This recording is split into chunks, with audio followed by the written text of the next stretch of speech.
ہندوستان کے اندر ایکسٹریمسٹ آتے ہیں اس کا ڈائریکٹ تھریٹ ہے پاکستان کو.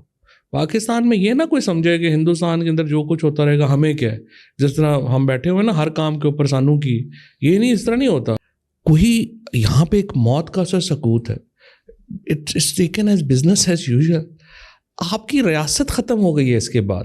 یہ پاکستان کی خاموشی اور ریجن کی خاموشی جو ہے یہ کنٹریبیوٹ کر رہی ہے ہندوستان کے اندر ایکسٹریمزم.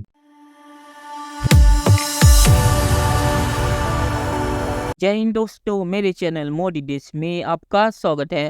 دوستو اس ویڈیو کو لائک شیئر اور میرے چینل کو سبسکرائب کرنا مت بھولیے گا. تو دوستو آج پاک میڈیا بات کرے کیسے فواد چودھری جنہوں نے ٹویٹ کیا تھا مودی جی کے اوپر اور راہل گاندھی جی کے حق میں بھارت الیکشن میں, تو انہوں نے ایک انٹرویو دیا ہے اور انہوں نے اس انٹرویو میں بھی مودی جی کے اوپر رویا ہے کہ مودی جی اگر پھر سے سرکار میں آ گئے تو پاکستان نہیں بچے گا. اور مودی جی کا جو فواد چودھری کے مطابق سو کالڈ ایکسٹریمزم ہے اس کا اثر پاکستان پہ دکھنا شروع ہو گیا ہے. اور پاکستان اگر مودی جی کے تھرڈ ٹرم میں مودی جی پاکستان کے اوپر بہت ہی بڑا حملہ کر سکتے ہیں. اور ابھی سے ہی مودی جی نے پاکستان کے اوپر حملہ شروع کر دیا اور راجناتھ سنگھ نے مانا ہے کہ پاکستان کے اندر وہ گھس کے مارتے ہیں. فواد چودھری اس انٹرویو میں بھی مودی جی اور بھارت الیکشن پہ رو رہے ہیں. دوستو یہ ویڈیو بہت ہی مزیدار ہے, تو اسے آپ پورا ضرور دیکھیے گا. تو چلیے اور انتظار نہ کر کے ویڈیو دیکھتے ہیں. جہاں پہ بھی یہ راہل گاندھی کا مسئلہ نہیں ہے, جو بھی ان کے مقابلے پہ کھڑا ہے, چاہے وہ ممتا بنرجی ہیں, چاہے وہ کیجریوال ہیں, چاہے وہ راہل گاندھی ہیں, جو بھی ان کے مقابلے پہ کھڑا ہے اس کو پوری حمایت دی جانی چاہیے. اچھا جوہر صاحب, یہ بتائیں کہ تھوڑے دن پہلے بھارت کے ڈیفینس منسٹر راجناتھ سنگھ نے اسٹیٹمنٹ دی کہ جی پاکستان کے اندر ہم نے 20 بندے گھس کے مارے. گارڈین کی رپورٹ آئی, بعد میں ان سے انٹرویو کیا گیا CNN نیوز 18 نے. جوہر صاحب آپ بڑا تگڑا بولتے تھے بھارت کے بارے میں, پارلیمنٹ میں جب ہوتے تھے تب بھی بولتے تھے, میڈیا میں بھی بولتے تھے.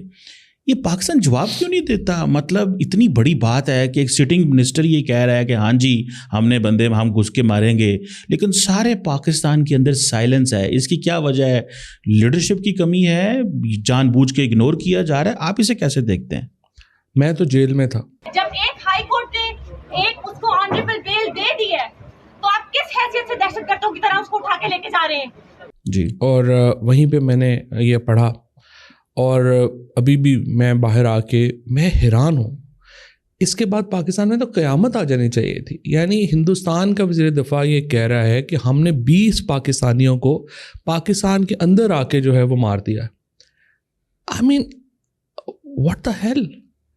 کوئی یہاں پہ ایک موت کا سکوت ہے, it's taken as business as usual. آپ کی ریاست ختم ہو گئی ہے اس کے بعد. اگر ریاست کا کیا مطلب ہے کہ ایک باؤنڈریز ہیں, اس کے اندر ہماری حاکمیت ہے. اگر ہندوستان کا وزیر دفاع اتنا کیجولی یہ کہہ رہا ہے کہ ہم نے آپ کے اندر گھر کے آپ کے 20 بندے مار دیے ہیں اور یہاں بزنس ایز یوزول چل رہا ہے, اس میں دیکھیں نا, یہ پرابلم یہ ہے کہ یہ جو ایکسٹریمزم ہے نا, یہ اس طرح نہیں ہے کہ پاکستان کو کوئی پرابلم نہیں ہوگا.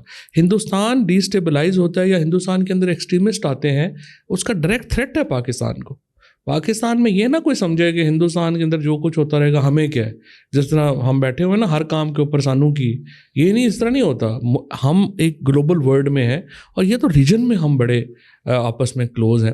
اور جو سکھوں کے ساتھ جس طرح سے اس وقت وہاں پہ ایک ظلم اور استبداد ہو رہا ہے, جو پنجاب کے اوپر اس کا ڈائریکٹ ایفیکٹ آئے گا اور آ رہا ہے. یہ پاکستان کی خاموشی اور ریجن کی خاموشی جو ہے یہ کنٹریبیوٹ کر رہی ہے ہندوستان کے اندر ایکسٹریمزم کو. پاکستان کے بہادر فوجیوں نے 93,000 بہادر فوجیوں نے بھارت کی فوج کے آگے اپنی پتلونیں اتاری تھیں, وہ یاد تازہ ہو گئی. واجپئی جو تھے وہ ایک ویژنری آدمی تھے, وہ ایک بہت پڑھے لکھے آدمی تھے, ان کا ایک ادبی آدمی تھے, اور ان کا ایک وہ اور تھے تو وہ BJP کے, اور وہ بھی ہندو رائٹ ونگ کے آدمی تھے. لیکن ان کی جو ایک انٹرنیشنل آئی وڈ سے کہ جو ایکسپوجر تھا وہ بڑا ڈفرینٹ تھا, اور ان کی ایک بیک گراؤنڈ بڑی اسٹرانگ تھی. نریندر مودی کی تو کوئی بیک گراؤنڈ نہیں ہے اور انٹرنیشنل ایکسپوجر تو ان کا ہے ہی نہیں. وہ تو ایک بڑے چھوٹے سے ایک اسپیکٹرم میں رہتے ہیں اور اسی میں ان کو اس وقت جو ہے وہ فائدہ بھی ہو رہا ہے. جوہر صاحب آپ نے بھی کہا ہے کہ نریندر مودی کا گلوبل ایکسپوجر نہیں ہے, لیکن ان کے دور میں تو وہ UAE کے بہت قریب ہو گئے ہیں, سعودی عرب کے بڑے قریب ہو گئے ہیں, OIC کے تمام ممالک کے. آپ جب کشمیر کا اسٹیٹس بدلا تو تمام عرب ممالک نے ان کو ہار پہنائے, جو ہمارے یہاں آپ بھی اس وقت آئی تھنک انفارمیشن منسٹر تھے, کوارڈ جیسے گروپس میں ہیں, I2U2 جیسے گروپس میں ہیں, دنیا کے تمام بڑے ملٹی لیٹرل فورمز میں ہیں, G20 انہوں نے کرائی. تو یہ تو پھر ان کو تو فارن پالیسی کا بڑے اچھے سے پتہ ہے, یا بڑا اچھے سے کام کر رہے ہیں, ڈسپائٹ یہ ان کے اوپر کویسچن مارک تھا کہ وہ گجرات میں کیونکہ ڈومیسٹک پالیٹکس کرتے رہے, ان کو انٹرنیشنل ریلیشنز کا نہیں پتہ.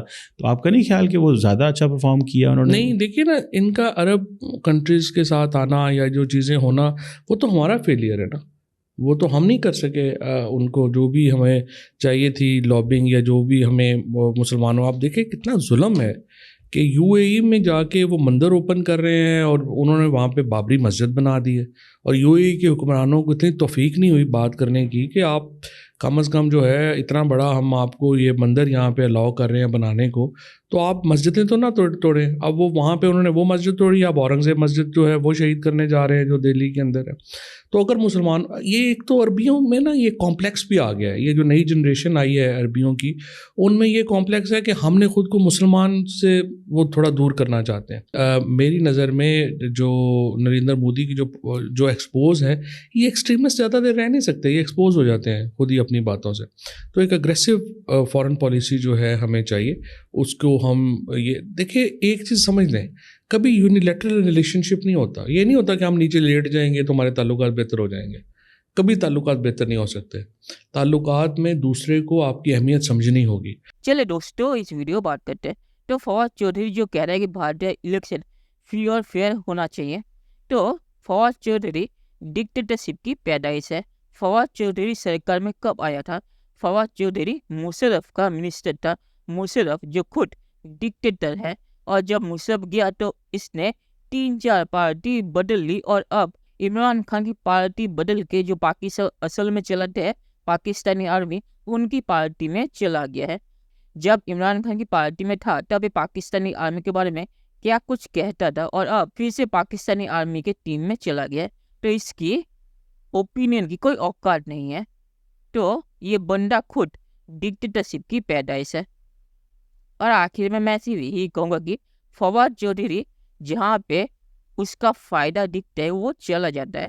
جو عمران خان کے بندوں کو یوتھیا کہا جاتا ہے, یہ سر نیم اسی فواد چودھری نے دیا تھا, اور پھر یہ بے شرمی کے ساتھ عمران خان کی پارٹی میں چلا گیا جہاں پہ اسے پاور دکھا. تو یہ فواد چودھری کی خود کی کوئی مورالٹی نہیں ہے. تو بھارت پہ اسے بات چیت کرنی نہیں چاہیے, اور نہ ہی مودی جی پہ جو اپنی محنت سے اوپر آئے, اس کی طرح ایک ڈکٹیٹر کے کندھوں پہ چڑھ کے اوپر نہیں آئے. تو چلیے دیکھتے ہیں کہ فیوچر میں کیا ہوتا ہے. دوستوں, ویڈیو دیکھنے کے لیے بہت بہت شکریہ, اور ہمارے چینل کو سبسکرائب کرنا مت بھولیے گا. Thank you very much.